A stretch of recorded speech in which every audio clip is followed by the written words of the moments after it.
Hello, everyone. This is Michelle Weens from Performance High. Welcome to today's live. I am talking today about my list of exercises, which is very unofficial. So this is all my opinion. So, y'all may disagree with me or think that some of these are ridiculous, but this is my opinion entirely on a list of exercises that I think every adult should be able to do. And the reason I got to thinking about this is that a client of mine sent me this, I guess it was a video. It was a video article on an exercise that these researchers had come up with to determine longevity. And so they were having, groups of people do this exercise, and they were looking at, hi, Carol, thanks for coming in.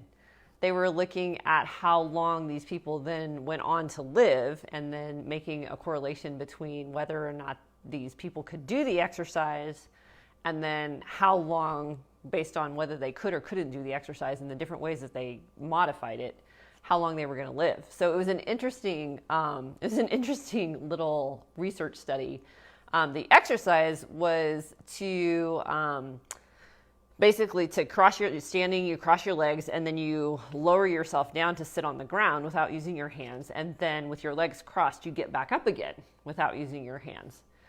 And I have my own issues with using that particular exercise as a way to measure longevity, but that's not the point. The point was that they had found this particular exercise that they are giving to all these different groups of people, seeing how they did the exercise, whether they could do the exercise, and then making correlations to how long they actually lived. Interesting. You can look it up if you want to take a look at that particular research study. But anyway, it got me thinking about exercises that we should or should not be able to do. And I got to thinking about a list of exercises. I was like, actually, I have a list of exercises that I think every adult should be able to do. Again, totally my opinion, so you can disagree and you can say, yeah, that's ridiculous, whatever. You can put your comments below in the comment section if you think I'm full of it. But I just kind of got to working through some exercises and thinking, yeah, that actually is a great exercise that everybody should be able to do. So here's my list. I'll kind of go through these one by one, and it's I don't know, 1, 2, 3, 4, 5, 6, 7. It's about 8 exercises that I came up with. So first off is, I'll start with the more moderate ones. First off is to be able to get up and down off the floor without using your hands. That seems like, for a lot of us, that seems like a really silly thing or a really basic thing, but it's amazing how many people actually can't do that. And what I mean by that is, you get down to the floor, and you don't have to do it crisscross with your legs crisscross like they did in that study, but you could, one leg down, you work your way down. Hi, Yetta, thanks for coming in. But without using your hands, without putting your hands on your thighs, or without putting your hands on a chair, or putting your hands on the floor, be able to get down to the floor. And then more importantly, to be able to get back up again without using your thighs, hands on your thighs, without bracing yourself, just be able to stand back up again. And, that's a very basic measure of a couple different things. First off, mobility. So are you able to put your body into positions that you could actually then use to stand up, whether you do that with crisscross legs or you do that in a lunge kind of thing. There's different ways that you can get up that way. So 1, mobility, 2, strength, and then 3, balance. You have to kind of balance on one leg or 2 legs in weird positions to be able to get up without using your hands.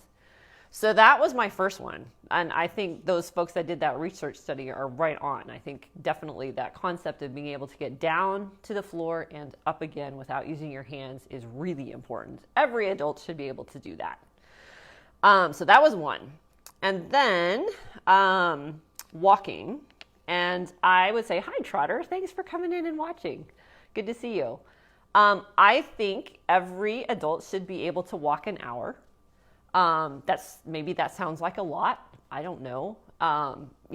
That's a couple miles. And it's a goodly amount of time. You need to be in relatively, decent-ish condition. You don't have to be like race walking or anything, but just to be able to be on your feet and walk for an hour, I think it would be great. I think every adult needs to be able to do that. So take a walk. Take a walk. We all need to walk more anyway, right? That brings me to running. And running and jogging, I'm going to just call those the same thing. I don't really care whether you want to call it running or you want to call it jogging. It doesn't matter to me. The fact is you're not walking. Okay. I think every adult, and okay, let me also put a clarification on here. I know there's many people who have pre-existing issues that will make some of these activities not work. I get that.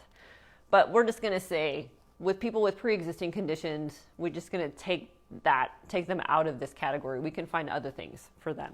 But obviously if you've had a hip replacement or you've got, bad knees, or the list of stuff goes on and on, right? So we're just going to assume that those categories are not in my list of adults, okay?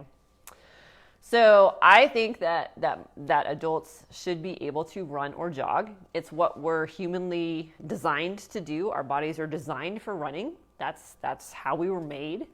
And so I think everybody, again, with those people with conditions that can't do this, we'll just take them out, right? Everybody should be able to jog or run or have whatever you want to say, a mile, okay? Just a mile. That could be, 12 minutes. That could be 13 minutes. That could be 9 minutes. I don't really care. But to be able to go a mile at a run or a jog, which is, again, what our human bodies are designed to do.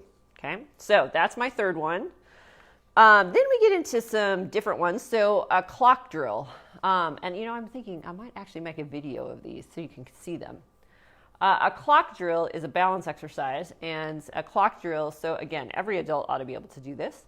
You stand on one leg, and then with your non-weighted leg, so the leg you're not standing on, you use that leg to reach out, and you basically envision a clock that goes all the way around you, all the numbers on the clock, and you try to touch each number. So you try to reach a foot out and you touch number 1, and you try to reach a foot out and touch 2 and touch 3 and touch 4, 5, and you use that same leg. So you don't switch legs. You go all the way around the clock on one leg. You try to touch 6, 7, and 8, 9, and 10, and 11 get pretty hard in terms of balance. So you have to balance on one leg. You have to be able to bend and extend the standing leg. And you have to be able to reach your body parts off into weird directions, which is all balance and coordination. So I think, that's a super important one for every adult to be able to do some kind of balance coordination exercise. So clock drills are great for that kind of stuff. So I was thinking, okay, there's cardiovascular things. That was the walk. That was the run. And then there's, balance and coordination things, which is the clock drill, and the getting up and down off the floor without using your hands. Then we get into some strength things. And these, again, we can argue about whether you think these are great or not, but I think they are. So a plank, being able to do a plank for a minute, okay? That's core strength, that's upper body strength, that's a little bit of endurance. It's a phenomenally great exercise, and we can debate whether it's a full plank or an elbow plank. I don't really care. Just a plank. We need to be able to do a plank for a minute. Again, that's very, very solidly core activation and strength in the upper body. Being able to hold position, and the core muscles are obviously your endurance-based muscles, so can you get those muscles to work for that period of time? So good little exercise. A correct, and I don't say these in multiples, just one correct push-up and one correct pull-up, okay? And when I say correct, there are all kinds of little things that go into making those exercises correct or not correct. So the biggest thing with push-ups is that we are holding our head in neutral. So people tend to push their heads way forward when they do their push-ups, or their backs sag, and the list goes on and on. So being able to do one solid, like from a beautiful plank down, up, one solid push-up, and a pull-up from a hang, pull up, down. We can talk about underhand or overhand. I don't really care. And some of you might argue, oh my gosh, for women, that's like way too hard. There's no way women can do pull-ups. Yes, they can. A lot of times I think women just avoid pull-ups because they know how challenging they are. And we've often heard it's like, oh, for gals, it's so hard, you can't do it. It's like, no, get your pull-ups. You can make those work. It might take a little more training for gals than for guys because women are built a little differently with their muscle mass distribution, but women can do pull-ups just like guys, just as much as guys can. It's just going to take a little bit more work. So one really great push-up, one really great pull-up. That would be definitely on my list. Okay. Then deadlifting. To get into a little more strength stuff, I think every adult should be able to deadlift their body weight. So again, that's a proper form thing. Deadlifts are very complicated exercise. So obviously you have to have coaching on the form and you have to work on your mobility in order to be able to get into the right positions to be able to deadlift your body weight.